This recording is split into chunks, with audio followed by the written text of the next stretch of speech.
Kia ora, my name is Brooke. I am a Year 1 midwifery student based in Taranaki, and today I would like to present to you my audio-visual presentation.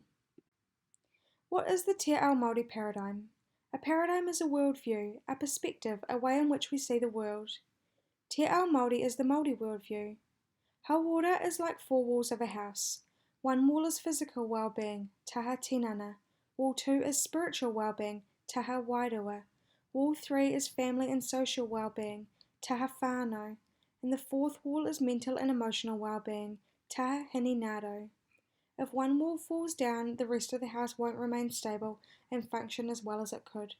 This relates to human beings, as if one of these walls breaks down, we would find other aspects of our hauora affected. This is known as te whare tapa whā. Today I'll be looking into and exploring the worldview of Te Ao Māori. I was hesitant to discuss this worldview as I myself am a Pakeha woman and have not been raised in a Māori household. But I have decided I am passionate about Te Ao Māori, so thought I would share my understanding and how I believe Te Ao Māori relates to childbirth and midwifery practices in Aotearoa. How does Te Ao Māori relate to childbirth and midwifery? Pregnancy and childbirth were considered a normal part of the Māori society. A hapu woman was considered tapu. This is a safety mechanism, meaning herself and her unborn child were well protected and away from harm. Restrictions were put in place and hapu wahine were excluded from collecting seafood from the sea or waterways. When the wahine went into labour, she would not lay down. She would squat between two posts while her midwives used a variety of different methods to help keep her calm. These included waiata, mirimiri, warm baths and rongana. These birthing techniques kept wahine in a calm space, enabling physiological birth to take place. One link I want to focus on to relate Te Ao Māori to midwifery and childbirth is the burial of the placenta. A key belief in Māori tradition is the burial of the placenta, which is known as the whenua in Māori. Māori believe the whenua should be returned to the land.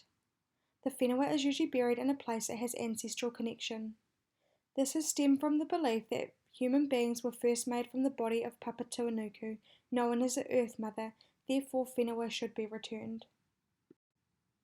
So how does hauora relate to the whenua, you may ask? I will explore and relate the whenua back to two of the walls of Te Whare Tapa Whā, one being physical and one being spiritual. Relating the whenua to physical well-being. Women have the option to physically take their placenta home with them and to be buried in a spot of their choosing that is special to their whānau. Some wahine choose to bury whenua back to the land, some choose to bury in a pot plant. The option is totally their own. In relation to spiritual well-being, wahine choose to take their placenta home and bury it because spiritually it links them to their ancestors and to future generations. The whenua is considered the tree of life, supporting the pepe until birth. Burying the placenta holds ancestral connections and a physical and spiritual link to the pepe's place of birth. Home birth Aotearoa states, "From earth people come and to earth they return." When applying Te Ao Māori to midwifery practices today, midwives and student midwives like myself who are supporting wahine should be mindful of the beliefs a whānau may have. Midwives can encourage wahine to take the whenua and return to the land, but be mindful of their decision either way. A midwife in today's culturally diverse society should be culturally sensitive and use tūranga kaupapa values. The use of karakia and singing should be encouraged and never frowned upon, as these methods were used successfully pre-colonisation. How does this worldview relate to me? Te Ao Māori relates to me as I am living in a culturally diverse society as a student midwife, working with women and their families of all different cultures. I came into this degree with one fixed mindset around Pakeha beliefs and worldviews of birth. I didn't know anything in relation to Te Ao Māori and the beliefs some Māori had in regards to the burial of the whenua.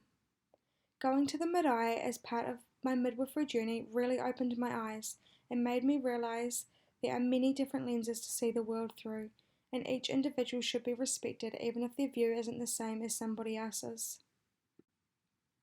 I had a baby at the young age of 19, with no understanding of Te Ao Māori. My partner was Māori and had a strong connection with his whānau. I am now embarrassed and ashamed to admit that when his nan and koko asked us if we would be taking our son's placenta to the land to bury, both my partner and I scoffed at the idea and thought it was so strange they would even ask us to do such a thing. We thought of the whenua as medical waste and thought how much easier it would be if the hospital staff disposed of it for us. I am so glad that his nan and koko persuaded us to let them take the whenua and bury it with every other whānau member's whenua and close to his ancestors who have passed.